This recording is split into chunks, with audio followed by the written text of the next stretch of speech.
Good evening, and welcome to this week's edition of Dateline SAU, where you can catch all the latest news and sports from St. Ambrose University.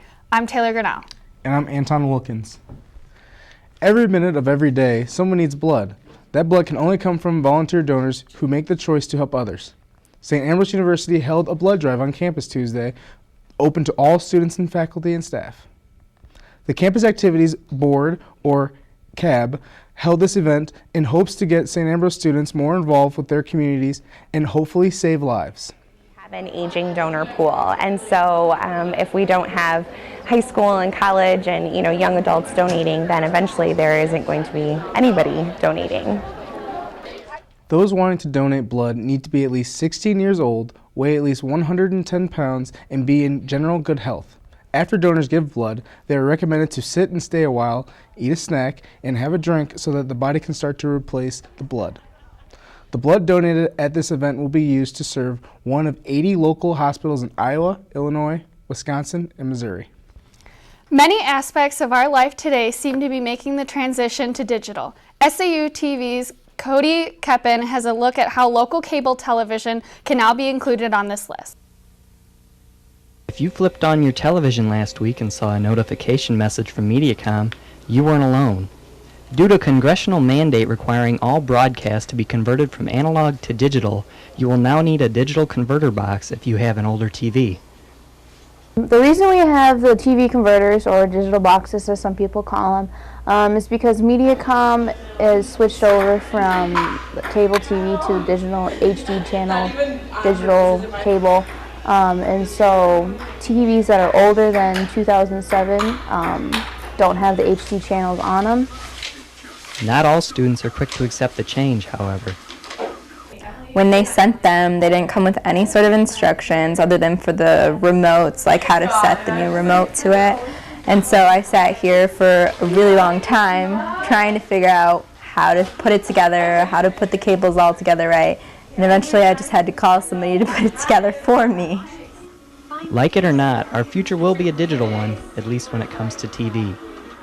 St. Ambrose is actually getting the boxes from Mediacom, and right now we've handed out over 200 plus to residential students on campus. If you still need a digital box for your room, contact Residence Life for more information. Cody Keppen, Dateline SAU. The St. Ambrose Theater Department just completed its production, a world premiere of a play that was written by a St. Ambrose student. The Plagiarist is an original work written by student Aaron Randolph III. He also played the central character on stage. A 2002 SAU graduate, Randolph returned to St. Ambrose to pursue degrees in theater and computer networking. He found inspiration for The Plagiarist in the real-life story of a photographer who gained notoriety by taking pictures of other people's work. The next production by the St. Ambrose Theater Department will be the weekend of March 22nd. It is a studio theater production entitled Reasons to Be Pretty. Then Shakespeare's A Midsummer Night's Dream will be presented on the main Galvin stage, April 13th, 14th, and 15th. A new art exhibit has taken up residence in the Morrissey Gallery in the Galvin Fine Arts Center. SAUtv's Sarah Clifton explores the tradition and the art that is being featured. Spring may not be in the air yet, but the new Bloom Cottage Bloom art exhibit is sprouting in the Galvin Fine Arts Center. The exhibit showcases artwork of the late Iowa contemporaries, John and Isabel Bloom, and SAU's Father Edward Cottage. After some time, I think artists, after they pass, their memory gets a little foggy, or some folks don't know so much about them, and I think they're still very relevant to modern day artists, particularly to students.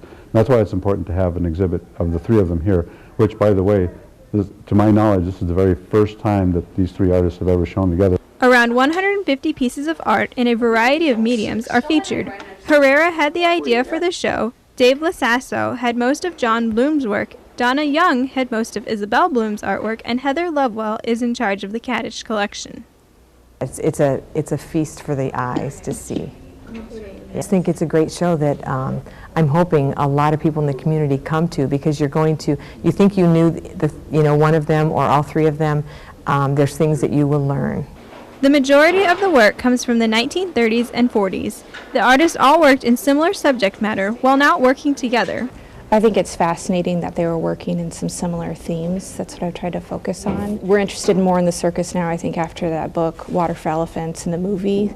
But that was a regular part of life in the 30s. Barnum and Bailey would come through town. And similarly with rural life, like, yes, we've all depicted corn, but that was probably the most accessible thing. It's something that I think everybody will get a kick out of because there's something for everybody in this show. From young people to old people. The show runs from March 3rd to May 12th. For more information, call 563-333-6251. Sarah Clifton, Dateline, SAU. The SAU Library is providing Ambrosians with more than books and study space these days. They're providing them with fun contests and sugary treats. The second annual Dress a Peep contest is currently taking place.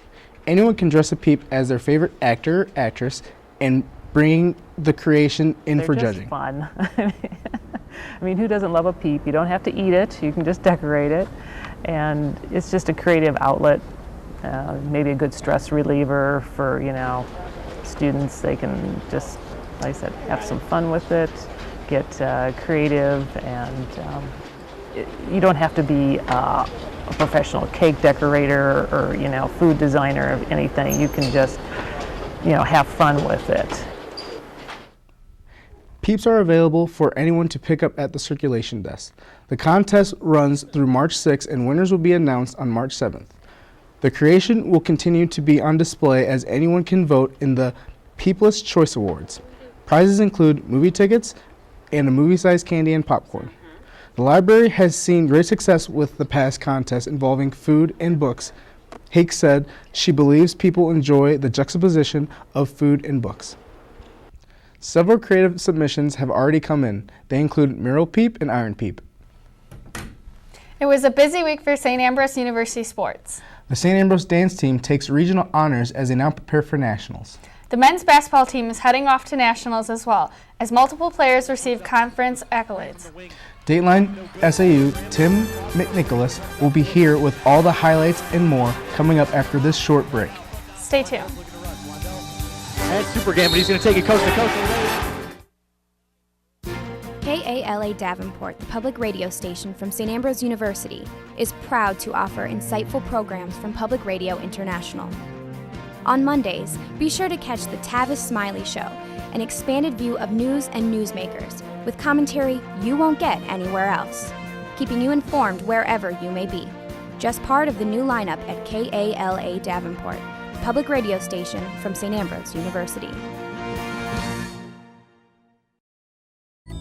I absolutely fell in love with the atmosphere and with the people, and there was just this attitude of really wanting to help the students learn, and all of the hands-on things that are available here, I could get involved right away. It wasn't something that I was going to have to wait to be involved in. I can tell people that I have all of these experiences and that I can do anything that they have for me to do. They were all just great experiences for me, things that I'll remember for the rest of my life.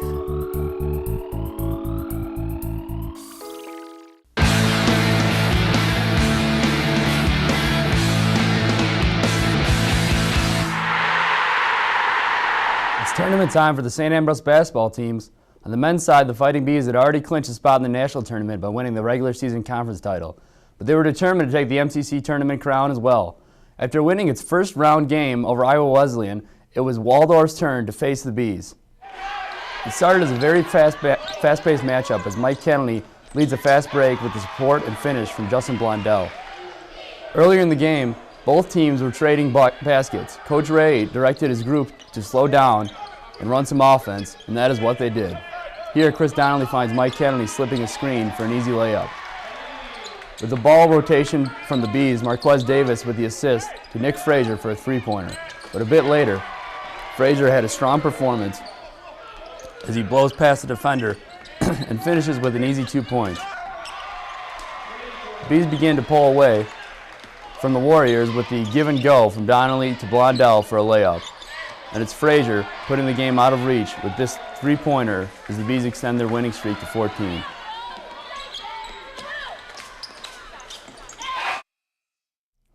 Leading by just one at the half, St. Ambrose took care of business in the second half. Mike Kennedy led the Bees with 23 points, 8 rebounds, and 6 assists. 4 other Bees scored in double figures as well. That game sets the stage for the conference championship game on Sunday, putting the Grandview Vikings versus the Fighting Bees in Lee Lohman Arena.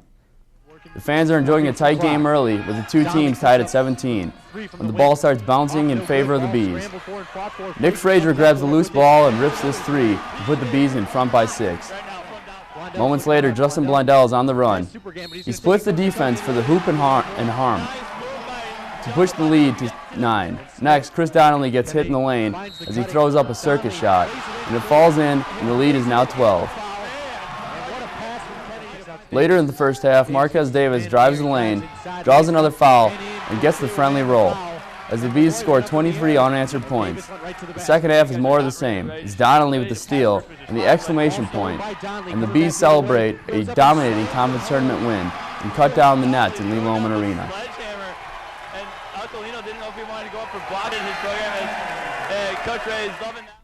Donnelly finishes his Lee Lohman career with 20 points on the night. 2 other seniors, Mike Kennedy and Justin Blondell, had nights to remember as well, as St. Ambrose shot over 53% from the field, 50% from beyond the arc, and over 82% from the free throw line.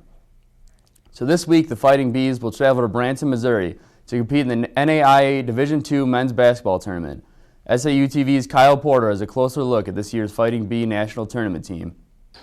They are ranked 15th in the nation and won both the regular season and conference tournament titles. But the St. Ambrose men's basketball team isn't stopping there. The Fighting Bees have earned a bid in the NAIA Division II Men's Basketball National Championship. For seniors Mike Kennedy and Sean O'Reilly, a trip to the big dance is a long time coming. Yeah, Coach Ray, ever since I've been here, that's been his expectation. So all 4 years we've been trying to go since I've been here. Anytime you're playing basketball or any sport for that matter, you want to go as far as you can. And the national tournament was our utmost goal, and we achieved it through hard work. The Bees drew a matchup against Marion, Indiana, a team that defeated fellow conference foe William Penn earlier in the season. Coach Shevlin and the team have only started their preparation for the opening round. They're kind of like most Indiana high school teams or college teams. They're kind of guard-oriented, which I think, based on Mike Kennedy, a couple guys, how we played down, some of the players that played down low for us, I think it'll be a major advantage for us. 32 teams compete in the tournament, and with the Fighting Bees being ranked 15th, a higher seed seemed within reach. The Bees, however, took a 16 seed. When the brackets were released, Coach Shevlin wasn't discouraged due to one simple fact. But I mean, a lot of coaches would probably complain that if we do win, which we should focus and win that game, then we play the number 1 seeded team probably in the tournament the next night, the next game. We're going to have to beat the best teams either way. This is the first time the Bees have qualified for the national tournament since the 2005-2006 campaign, and the locker room couldn't be more ecstatic. The locker room it's an incredible feeling. The team chemistry of this team is unbelievable. I mean, I've played for many teams in my career, and this is by far the best team chemistry I've ever played with. With a national championship within reach, Coach Shevlin and his boys will hit the road this week to try and accomplish their biggest season goal.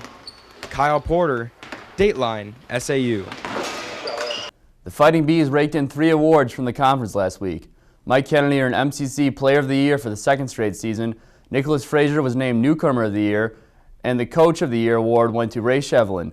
Kennedy, Frazier, and Chris Donnelly were also named to the 10-man All-Conference team. It was a different story for the Queen Bees. After winning the first-round contest at Iowa Wesleyan, they fell short to number 12 at Mercy. Senior Annie Smith had 19 points and added 1 more block to her record career total. The ladies end their season with a disappointing 13-16 record, the first time in team history for the Queen Bees to have a losing season. 2 Queen Bees made the women's basketball all-conference team.